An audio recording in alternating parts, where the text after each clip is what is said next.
नमस्कार। यूपी में टूटनीति या कूटनीति, समय तो हो चुका है, जवाब तो चाहिए का, और आज इसी पर बात होगी। उत्तर प्रदेश की राजनीति में 2027 विधानसभा चुनाव से पहले सियासी पारा साफ तौर पर चढ़ने लगा है।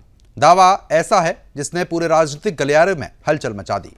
सुबह सपा अध्यक्ष ओपी राजभर और प्रदेश के उप मुख्यमंत्री ब्रजेश पाठक ने दावा कर दिया है कि समाजवादी पार्टी के 20 से 25 सांसद टूटने वाले हैं और जल्द ही बड़ा राजनीतिक घटनाक्रम देखने को मिलेगा। इन दावों पर समाजवादी पार्टी के राष्ट्रीय अध्यक्ष अखिलेश यादव ने पलटवार करते हुए कहा कि बीजेपी और उनके सहयोगी दल अफवाह फैलाकर अपनी राजनीतिक जमीन बचाने की कोशिश कर रहे हैं।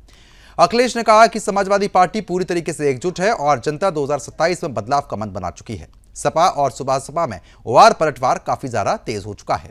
समाजवादी पार्टी के प्रवक्ता फकरुल हसन ने आपको बता दें कि राजभर को जवाब देते हुए दावा कर दिया कि एनडीए में केवल पिता पुत्र के हुई ही टिकट पाएंगे, उन्हें भी कमल के निशान पर चुनाव लड़ना होगा। यही नहीं, उन्होंने सुबह सपा के सपा से विलय की ओर भी इशारा कर दिया। सपा प्रवक्ता फकरुल हसन ने ओम प्रकाश राजभर को मस्खरा बताया और कहा कि वे अफवाहों को फैलाने वाले हैं और झूठा सूचना तंत्र काम कर रहा है। सपा नेता ने कहा कि ओम प्रकाश राजभर इस तरीके से अफवाह इसलिए फैला रहे हैं क्योंकि उन्हें अपनी और अपने बेटे की राजनीति बचानी है। यही नहीं, उन्होंने टिकट के नाम पर जो एडवांस ले लिया है वो उससे भी बचने की कोशिश कर रहे हैं। ऐसे में सवाल सिर्फ सपा में टूट का नहीं बल्कि 2027 की चुनावी बिसात का है। क्या ये राजनीतिक दबाव बनाने की रणनीति है? क्या वाकई सपा में अंदरूनी नाराजगी है या फिर ये चुनाव से पहले मनोवैज्ञानिक लड़ाई का हिस्सा है? आज जवाब तो चाहिए कि सवाल गंभीर है। क्या सपा सच में टूटने वाली है? ये नंबर 1 का सवाल है और आपको बता दें कि स्थिति लगातार बेहद ज्यादा खराब है। नंबर 2 पर सवाल इसलिए ये महत्वपूर्ण हम आपके सामने रख रहे हैं क्योंकि काफी इंपॉर्टेंट सवाल, रामगोपाल यादव की चिट्ठी में क्या था, ओपी राजभर की बातों में दम कितना है, नंबर 3 का सवाल है। सपा पर मनोवैज्ञानिक दबाव बना रहे हैं क्या राजभर, चौथा सवाल। करेंगे इन सवालों पर चर्चा, लेकिन उससे पहले कुछ प्रतिक्रियाएं सामने आ चुकी हैं, वो देखना जरूरी है। पहले वो आपको सुनवाते हैं और फिर चर्चा को आगे बढ़ाते हैं।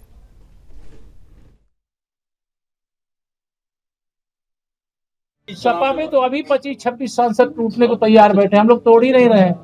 हम लोग तो 27 में जानते हुए अपने आप ही टूट के चले जाएंगे। समाजवादी पार्टी का संचालन श्री अखिलेश यादव की साइकिल नहीं कर सकती। वो साइकिल सफाई जा सकती है लेकिन सत्ता की गलियारे में नहीं जा सकती। पूर्वांचल के बहुत से ऐसे सांसद हैं जो दिल्ली संपर्क बनाए हुए हैं और कि हम आपकी पार्टी में आ रहे हैं, हम सत्ता के साथ रहना चाहते हैं, ऐसे तमाम लोग घूम रहे हैं। ऐसे हम लोग झूठ नहीं बोल रहे हैं। आपने एमएलसी के चुनाव में देखा, जब राज्यसभा का चुनाव था तो तमाम इनके कई विधायक इनके साथ इनसे नाराज लोग स्वेच्छा से भारतीय जनता पार्टी में चले गए। अखिलेश यादव जी ने स्वीकार किया। अखिलेश यादव जी का कल मैंने बयान पढ़ा तो उन्होंने कहा कि भारतीय जनता पार्टी ने हमारे एमएलसी को तोड़ लिया, हमारे एमएलए को तोड़ लिया। अब आने वाले दिनों में जो कमजोर होगा, जो डरपोक होगा वो टूट जाएगा। जो डरपोक नहीं है तो डरपोक तो उनके परिवार के लोग जो 4-5 लोग हैं उन्हीं को छोड़ दीजिए। चाहे धर्मेंद्र की बात कर लें, चाहे अखिलेश जी की बात कर लें, चाहे डिम्पल जी की बात कर लें, चाहे उनके परिवार के रामगोपाल जी के बेटे हों, चाहे शिवपाल जी के बेटे हों, यही 4-5 लोगों को और कुछ 2-4-6 लोग और हैं, इनको छोड़ दीजिए तो सारे लोग तो इनका साथ छोड़ने को तैयार हैं। सब लोग दुखी हैं। खुद अखिलेश जी कह रहे हैं कि जो डरपोक है वो चले जाएंगे और जो साहसी हैं, हिम्मती हमारे साथ रहेंगे। अखिलेश जी का बयान है, हम थोड़ा कह रहे हैं। उन्होंने ये भी दाना और गाना कब तक चलेगा ये अफसाना, दाना और गाना कब तक चलेगा ऐसा अफसाना, दाना और गाना कब तक चलेगा ये अफसाना, दाना और गाना कब तक चलेगा ऐसा अफसाना।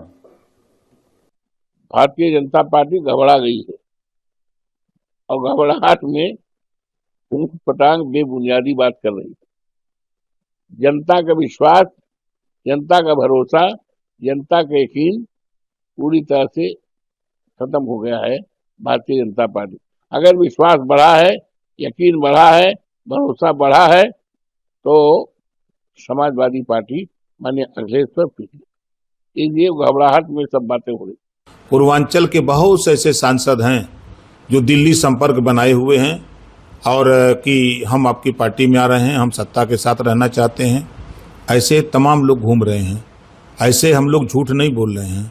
आपने एमएलसी के चुनाव में देखा, जब राज्यसभा का चुनाव था तो तमाम इनके कई विधायक इनके साथ, इनसे नाराज लोग स्वेच्छा से भारतीय जनता पार्टी में चले गए। अखिलेश यादव जी ने स्वीकार किया। अखिलेश यादव जी का कल मैंने बयान पढ़ा तो उन्होंने कहा कि भारतीय जनता पार्टी ने हमारे एमएलसी को तोड़ लिया, हमारे एमएलए को तोड़ लिया। अब आने वाले दिनों में जो कमजोर होगा, जो डरपोक होगा, वो टूट जाएगा। जो डरपोक नहीं है, तो डरपोक तो उनके परिवार के लोग, जो 4-5 लोग हैं, उन्हीं को छोड़ दीजिए। चाहे धर्मेंद्र की बात कर लें, चाहे अखिलेश जी की बात कर लें, चाहे डिम्पल जी की बात कर लें, चाहे उनके परिवार के रामगोपाल जी के बेटे हों, चाहे शिवपाल जी के बेटे हों, यही 4-5 लोगों को, और कुछ 2-4-6 लोग और हैं, इनको छोड़ दीजिए तो सारे लोग तो इनका साथ छोड़ने को तैयार हैं। सब लोग दुखी हैं। खुद अखिलेश जी कह रहे हैं कि जो डरपोक है वो चले जाएंगे और जो साहसी हैं, हिम्मती हमारे साथ रहेंगे। अखिलेश जी का बयान है, हम थोड़ा कह रहे हैं। उन्होंने ये भी तो फिलहाल जिस तरीके से आप प्रतिक्रिया सुन रहे थे, ये प्रतिक्रिया महत्वपूर्ण है। और अब आगे बढ़ लेते हैं। खास मेहमान जो है हमारे साथ जुड़ चुके हैं, उनका रुख करेंगे और जानने की यही कोशिश करेंगे कि यूपी में टूटनीति या फिर कूटनीति, क्योंकि दावा बहुत बड़ा है और इन दावों पर जवाब तो चाहिए ही। खास मेहमानों को लाइए स्क्रीन पर, सभी का रुख करेंगे और यही जानेंगे कि अब क्योंकि 2027 का जो चुनाव है वो बेहद नजदीक है और उससे पहले की अगर ये स्थिति बनती है तो क्या कुछ होता हुआ नजर आएगा, ये जानना और बताना दिलचस्प हो जाता है। खेमचंद शर्मा जी है, नेता बीजेपी, बहुत बहुत स्वागत है आपका। कांग्रेस प्रवक्ता हमारे साथ लगातार बने हैं आशीष सैनी जी, आपका भी मैं स्वागत करता हूं। राजनीतिक विश्लेषक भी हमारे साथ लगातार इस वक्त कनेक्ट है, आपका भी स्वागत करता हूं। अविनाश जी और निखिल जी समाजवादी पार्टी के प्रवक्ता हैं, आपका भी स्वागत करता हूं। शुरुआत मैं, क्योंकि दावा आप ही लोग कर रहे हैं खेमचंद जी, तो मैं आप ही के साथ शुरुआत करना चाहूंगा कि अब आपके उप मुख्यमंत्री साफ तौर पर कह रहे हैं कि 20 से 25 तो ऐसे नेता हैं जो बिल्कुल टूटने के लिए तैयार बैठे हुए हैं, वो तो हम तोड़ नहीं रहे हैं और कहीं ना कहीं पार्टी ज्वाइन भी वो करना चाहते हैं। सुबह प्रमुख भी ये इन्हीं बातों का जिक्र कर रहे हैं। क्या सच्चाई है इनके पीछे? नमस्कार, जय हिंद, जय श्री राम। देखिए, वो 20-25 नहीं कह रहे, वो 20 से 27, वो 25 से 27 बता रहे हैं। मैं फिर भी थोड़ा कम लेके चल रहा था। जो 2/3 मेजोरिटी होती है, इतने सांसद इनकी टूटने को तैयार है, लेकिन भारतीय जनता पार्टी उनको अपने आप से नहीं तोड़ रही है। लेकिन उम्मीद है कि वो अपने आप ही कुछ समय बाद टूट के अलग हो जाएंगे, जिससे दूसरे दलों में हुआ है। क्योंकि आज समाजवादी पार्टी में जिस तरीके परिवारवाद हावी है, जिस तरीके से वहां पे सिर्फ और सिर्फ भाई भतीजावाद हो रहा है कि मैं, मेरी पत्नी, मेरा भतीजा, मेरा भाई, मेरा चाचा, मेरा तब, ये ही सब डोमिनेटेड रहेंगे। बाकी सब लोग जो हैं वो दरी उठाने वाले हैं। तो इसकी वजह से आज वहां पे बहुत ज्यादा आप कह सकते हैं कि विरोध का सामना लोगों को करना पड़ रहा है और वहां पे विरोध कर रहे हैं। दूसरा, जब ये लोग लोगों के बीच में जाते हैं, जनता के बीच में आते हैं, तो जनता कहती है कि भाई समाजवादी पार्टी तो आज भी अभिजमेंट की पॉलिटिक्स में डूबी हुई है, आज भी राम विरोधी है, आज भी वो हिंदू विरोधी है। आज भी जब गुंडों माफिया के खिलाफ आदरणीय योगी जी जब कार्रवाई करते हैं तो वो गुंडों और माफियाओं के साथ खड़ी हुई दिखाई देती है, ना कि आम जनता के साथ। तो उनको बुरा भला सुनना पड़ता है। तो ऐसा लगता है मेरे को कि जो चुने हुए प्रतिनिधि हैं वो आज समाजवादी पार्टी से किनारा करना चाहते हैं, क्योंकि उनको लगता है कि समाजवादी पार्टी के साथ हम रहे तो हमारा जो राजनीतिक भविष्य है वो अंधेर में है, अंधकार में है। और इसीलिए मैं तो समझता हूँ कि चुनाव आते आते 2027 का आप देखेंगे कि समाजवादी पार्टी में भी भयंकर तरीके से उठापटक होने वाली है। ठीक है निखिल जी, क्या सभा में वास्तव में अंदरूनी असंतोष है जिसकी वजह से ये दावे हो रहे हैं?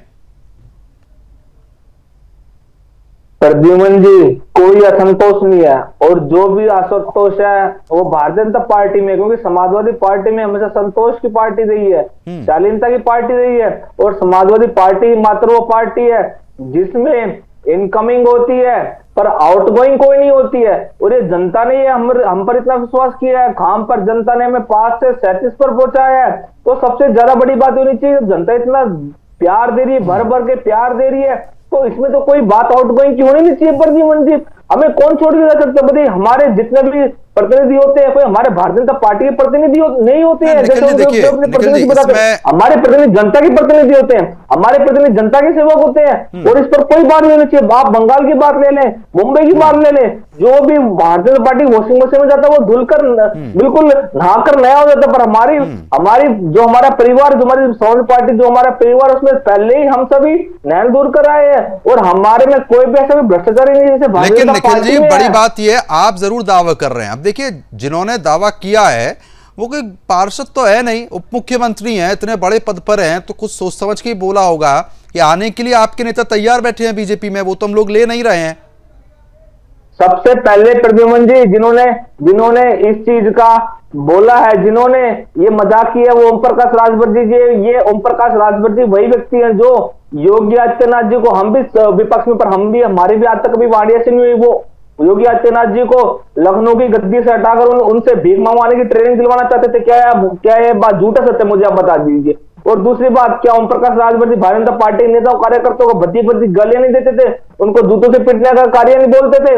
तो उनको पहले उनके पास 2 महकमे होते थे, और भारतीय जनता पार्टी कार्यकर्ता अपमानित करने के बाद उनको भारतीय जनता पार्टी के शीर्ष नेतृत्व ने 3 महकमे दे दिए, पंचायती राज का मंत्री बना दिया। और जो व्यक्ति खुद चंद्रयान को धरती पर बुलाकर उसका स्वागत करना चाहता हूं, बताइए उसकी हम बातों क्या सीरियस लें? उनकी बातों, उनकी पार्टी वाले सीरियस चलो ठीक है, मैं इस पर जवाब देता हूं, और भी ठीक है, मैं आऊंगा आपके पास आशीष जी, क्योंकि चाहे बंगाल की बात कर लेते हैं, महाराष्ट्र की बात कर लेते हैं, और अब उत्तर प्रदेश में भी वही देखने को मिल रहा है, क्योंकि 25 से 27 सांसद अगर टूटेंगे तो स्थिति बहुत खराब हो सकती है। और सच्चाई इसके पीछे आप क्या मान रहे हैं? देखिए, सच्चाई से बड़ा ये मामला है चरित्रहीनता का, जो राजनीतिक रूप से भारतीय जनता पार्टी जब से उसका सत्ता में आना जाना शुरू हुआ है तब से है। उससे पहले कल्याण सिंह जी उत्तर प्रदेश में रहा करते थे, कभी बसपा तोड़ते थे, कभी कांग्रेस तोड़ते थे, कभी यहाँ का जोड़ तोड़ करते थे, और आज भी वही कल्चर भारतीय जनता पार्टी का मूल रूप से बना हुआ है। शिवसेना के साथ और एनसीपी जो शरद पवार जी की थी उनके साथ उन्होंने जिस तरह की तोड़फोड़ की, और 2/3 अभी जब हमारे भाजपा प्रवक्ता बोल रहे थे कि 2/3 बहुमत होगा तो वो आने को तैयार है, उतने अच्छे और मुझे भोले लग रहे थे कि मुझे वास्तव में मुझे उनकी प्रशंसा करने का मन कर रहा था। लेकिन कोई सांसद या कोई भी नेता, विधायक या एमएलसी इतना भोला नहीं है कि अपनी पार्टी को छोड़कर दूसरी पार्टी में बिना कुछ लिए नहीं चला जाए। ये जो खरीद फोर्स ट्रेडिंग का काम है, ये भारतीय जनता पार्टी का कल्चर है, जिसने हिंदुस्तान की राजनीति को कलंकित करने का काम किया है।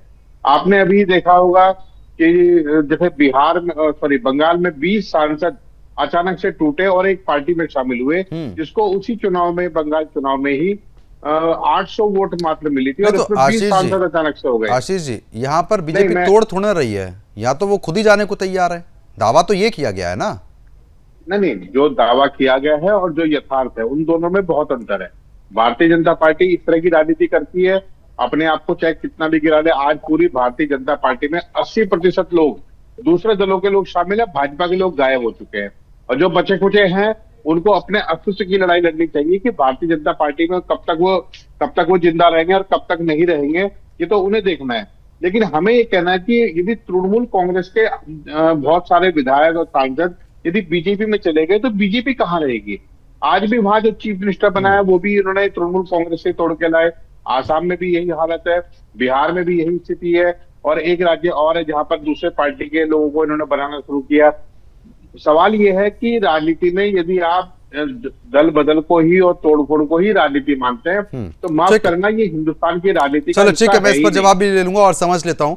अविनाश जी, आपकी क्या राय है? 20 से 25 सांसदों के टूटने के दावे का आप आधार क्या समझ पा रहे हैं, और जो आशीष जी बातों को कह रहे हैं कि बीजेपी तोड़ रही है, इसके पीछे की सच्चाई आप क्या समझ रहे हैं? क्योंकि दावा तो ये हुआ है कि वो आने को तैयार हैं।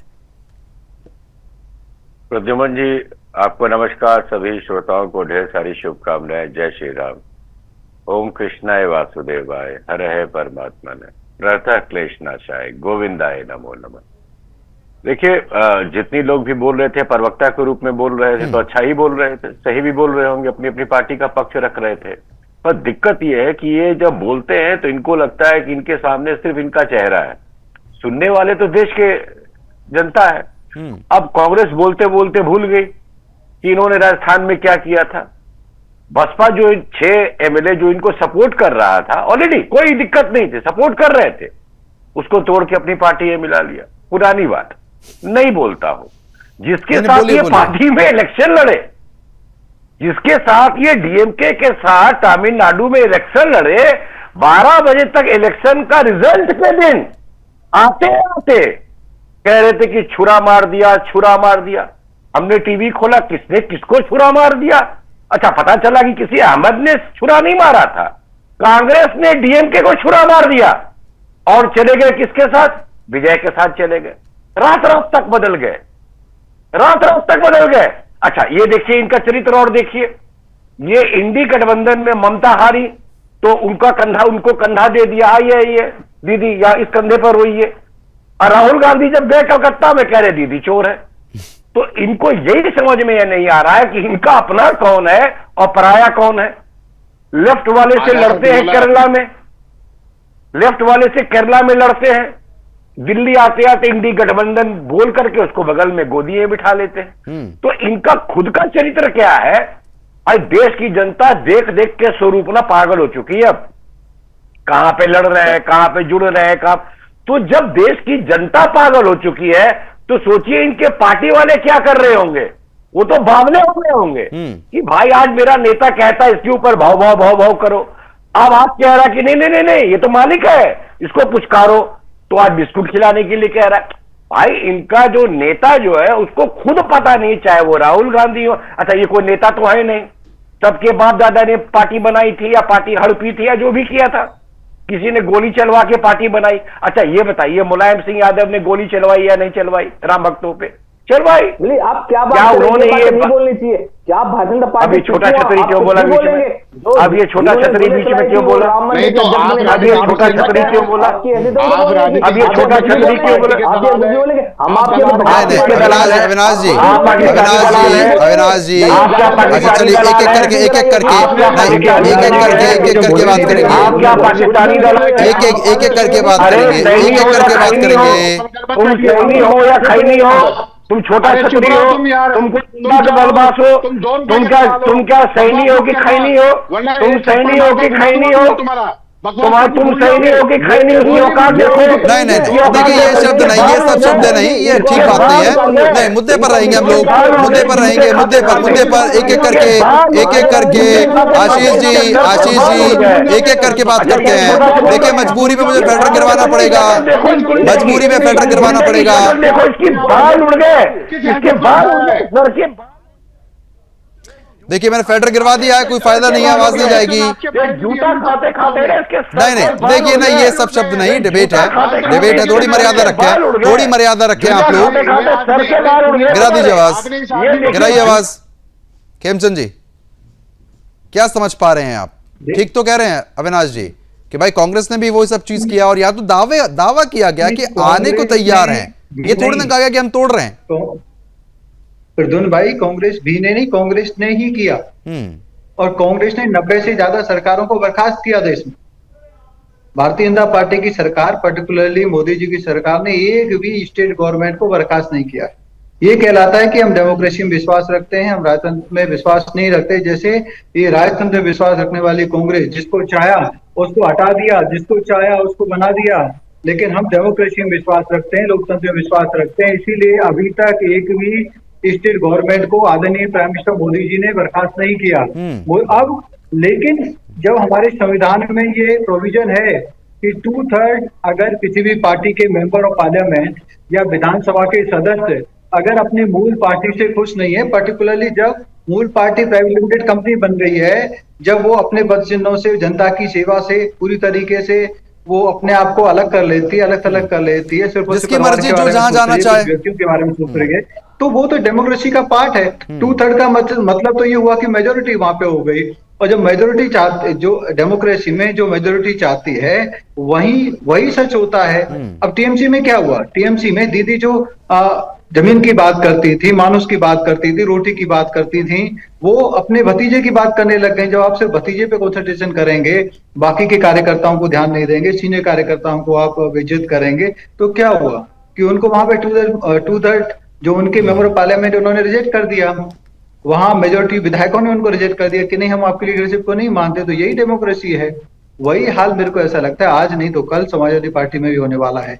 समाजवादी पार्टी में भी भाई भतीजेवाद की जो नहीं राजनीति ठीक है, लेकिन उसकी क्या सीमा- सांसदों की नाराजगी का कोई ठोस संकेत आपको मिला है कि भाई इस वजह से इतना बड़ा दावा किया गया है उप मुख्यमंत्री की तरफ से? दिख रहे हैं जब वो सांसद एरिया में जाते हैं, अविनाश जी अपनी आ रहा हूं। जनता अपने समर्थकों से बात करते हैं, लोगों से बात करते हैं, तो उसी के आधार पे डिप्टी सीएम साहब ऐसे तो बोल नहीं देंगे हवा में। और बहुत ही सिंसियर स्वभाव के और सिंसियर स्टेटमेंट देने के लिए डिप्टी सीएम साहब जाने जाते हैं केशव प्रसाद मौर्य जी। अगर केशव प्रसाद मौर्य जी ने कोई स्टेटमेंट दी है तो इसका मतलब उसमें वजन है, उसमें क्रेडिबिलिटी ठीक है है, और ठीक उसके है। पीछे कुछ ना कुछ फैक्ट कारण है। ठीक है अविनाश जी, अब देखिए आपने पता नहीं ऐसा क्या बोल दिया, कांग्रेस प्रवक्ता तो डिबेट छोड़ के चले गए। भाई कांग्रेस प्रवक्ता डिबेट छोड़ के चले जाए, मुझे बहुत दुख है, उनको वापस बुलाइए वरना मैं छोड़ के चला जाऊंगा। क्योंकि मैं चाहता हूं कि कांग्रेस हो या सपा हो कम से कम सच सुनने की तो ताकत रखे। अब मैं डिबेट पे बैठा हूं, मुझे बता दे कि मैं गलत क्या बोल रहा हूं। आप झूठ बोलोगे, आप माहौल खराब करोगे। अरे अभी ये इनको वजह चुप कराइए, पहले इनको चुप कराइए। देखिए आप जो अपनी बारी में बोलिएगा, अपनी बारी में नहीं नहीं ठीक है निखिल जी आपका भी टर्न आएगा जब आप बोल लीजिएगा। निखिल जी पहले सुन लीजिए, निखिल जी सुन लीजिए, निखिल जी सुन लीजिए, सुन लीजिए निखिल जी, अभी आपकी चांस आएगी जब बोलिएगा। बिल्कुल, देखिए यही जनता है जो मुलायम सिंह यादव को 2-2 बार मुख्यमंत्री बनाती है, यही जनता है जो सपा को पूरा अखिलेश यादव को 5 साल के सरकार चलाने के लिए मौका देती है। पर बताइए क्या हुआ उस 5 साल में? 5-5 7-7 सीएम हो गए। एक सुपर सीएम कहलाते थे आजम खान जो आज जेल में है, उत्पीड़न किया। ये वहां देखते थे, वो नाच गाना देखते थे, सलमान खान और शाहरुख खान, ऐश्वर्या राय, पता नहीं कौन कौन सफाई में, इधर राइट होता था। बताइए मैं कोई गलत बात बोल रहा हूं? ये तो इतिहास में दर्ज है। तो कोई भी नेता जो होता है वो देश की सेवा करने के लिए या जनता की सेवा करने के लिए पार्टी से जुड़ता है। और मैं आखिरी बात कहता हूं आज के डिबेट का, डेमोक्रेसी का क्या मतलब होता है Pradyuman ji? For the people, by the people and of the people. कोई पार्टी बना करके पार्टी पे कब्जा कर लेगा, इसका मतलब ये थोड़ी है कि जो नेता जिसको वो पब्लिक चुनती है वो पार्टी से बंध गया या बिक गया। उसकी पहला फर्ज है उसका कि वो नेता का वो पब्लिक के प्रति, वो जनता जो जिसने उसको चुना है, पार्टी को नहीं चुना है, उस पब्लिक को चुना। ये बार बार ये गलती हम ये करते हैं कि ममता के लोग, ये तृणमूल के लोग, वो ममता या तृणमूल के लोग नहीं है, वो उस क्षेत्र के पब्लिक का वो एमएलए है। बिल्कुल क्षेत्र नहीं बिल्कुल ठीक है, लेकिन अविनाश जी आपको ठीक है अविनाश जी, लेकिन आपको ऐसा लग रहा है कि जब उप मुख्यमंत्री उत्तर प्रदेश ये दावा कर रहे हैं तो इन दावों के पीछे क्या संकेत आप समझ पा रहे हैं? ऐसा होने वाला है? अगर होगा तो उसके पीछे का कारण क्या रहेगा?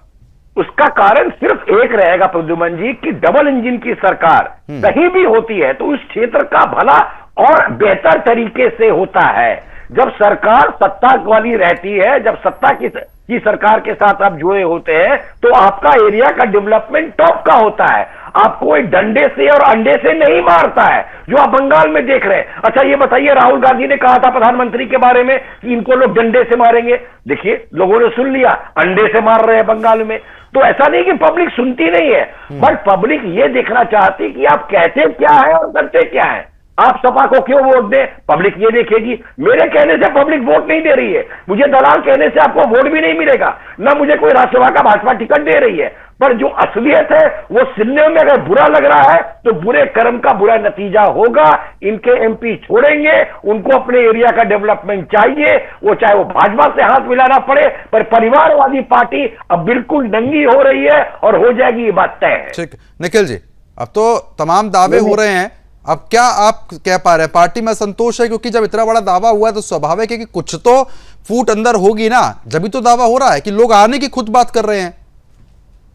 नहीं, सबसे पहले ये जो अपने आप को इतने बड़े राजनीतिक विश्लेषक बोलते हैं, इन्हें बोलने की इतनी भी तहजीब नहीं, पता नहीं इतनी उम्र इनकी होगी पर इन्हें आज तक एक वाक्य बोलना नहीं आया है। और क्या पता यहाँ पर कौन सा नशा करके बैठे हैं। अगर ये भारतीय जनता पार्टी को नंगा करना चाहते तो ये बात भी गलत है। इनको भी किसी भी पार्टी के बारे में ऐसा नहीं बोलना चाहिए। भारतीय जनता पार्टी के पार्टी को नंगा कर देंगे, ऐसे नहीं बोलना चाहिए, ऐसे नहीं बोलना चाहिए। अपनी वाणी में आप हिंदी के डिबेट में आप अंग्रेजी बोलो, मत बोलिए। आप हिंदी के डिबेट में आप अंग्रेजी बोलो। मतलब प्रद्युमन जी आप इनकी आवाज मुद्दे पे आइए, आप मुद्दे पे आइए। ठीक है निखिल जी, मुद्दे पे आइए, मुद्दे पे आइए। मॉरल साइंस का क्लास मत चलाइए।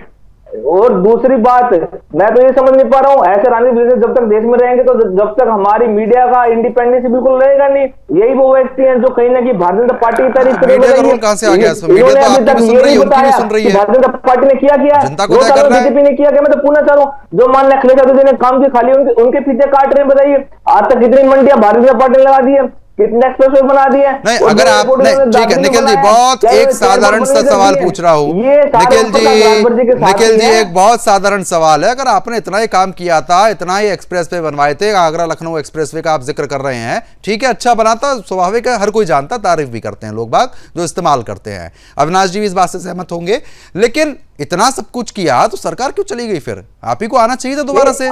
नहीं प्रद्युमन जी, मैं बिल्कुल बताऊंगा, 2 बार भारतीय जनता पार्टी उत्तर प्रदेश में आई, ये सबको बल्लेबाजी बताया किसी भी चीज से, पर हमारे उत्तर प्रदेश के लोग बहुत ही शालीन स्वभाव के, बहुत ही दिल से सोचते हैं। वो भारतीय जनता पार्टी की चिकनी चुपड़ी उनके जुमलों में आ गए थे हमारे, जिसको तो एक बार आ जाएंगे, आप कह रहे, चलिए आप जैसा कह रहे हैं उसी बात को मैं आगे बढ़ा रहा हूँ। एक बार आ जाएंगे, 2 बार थोड़ी ना पागल बना लेगा कोई। 24 में इन्होंने जुमले दिए थे, पर कैसे भारतीय जनता पार्टी उत्तर प्रदेश में हारी। अच्छा ठीक है निखिल जी एक चीज बताइए, निखिल जी 27 में भारतीय जनता पार्टी हारेगी। अरे ठीक है, वो तो दावे तो आप लोग बहुत करते हैं विपक्ष के तौर पे, अब देखिए वो तो भविष्य बताएगा कि आगे क्या होना है। लेकिन मैं आपसे पूछ रहा हूं कि जब आप कह रहे हैं कि भाई मूर्ख बनाया जनता को, ऐसा आपका कहना है कि भाई जुमले दिए, अरे इंडी गठबंधन मूर्ख बना रहा है, यही तो मैं कह रहा हूं, जनता देख रही है कि गठबंधन मूर्ख बना रहा है। आप इर्द गिर्द की बातें छोड़िए, आप नहीं, आप इर्द गिर्द की बातें छोड़िए निखिल जी, बस ये बताइए कि आप निखिल जी नहीं इर्द गिर्द की बातें छोड़िए। अविनाश जी, निखिल जी आप बस इतना बताइए, क्योंकि जब उप मुख्यमंत्री दावा कर रहे हैं कि भाई आने के लिए तैयार हैं ये लोग, यानी कि वो खुद आना चाहते हैं, हम बुला नहीं रहे हैं, खुद आना चाह रहे हैं।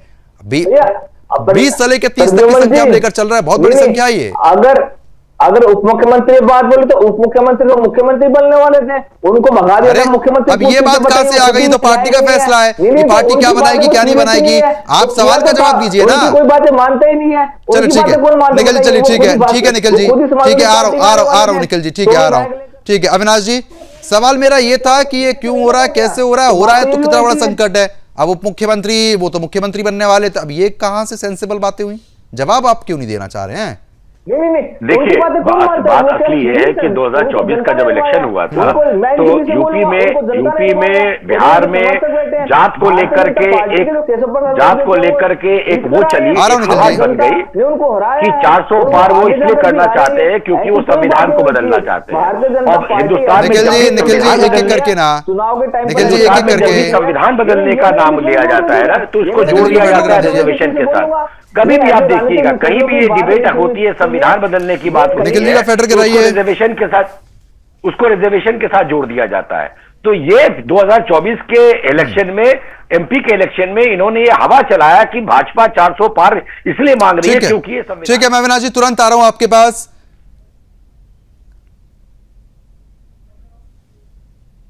तो फिलहाल जिस तरीके से आपने देखा, जहां पर कहीं ना कहीं स्थिति बेहद भयावह है, आप तीनों खास मेहमानों का बहुत बहुत शुक्रिया हमारे साथ जुड़ने के लिए, इस मुद्दे पर चर्चा करने के लिए। समय की थोड़ी सी कमी है, यूपी में टूटनीति या कूटनीति ये फिलहाल भविष्य बताएगा, लेकिन जो दावा हुआ है वो अपने आप में बहुत बड़ा है, और अगर ऐसा होता है तो कहीं ना कहीं समाजवादी पार्टी में गहरा असंतोष है, जो अब आने वाले समय पर देखा जा सकता है।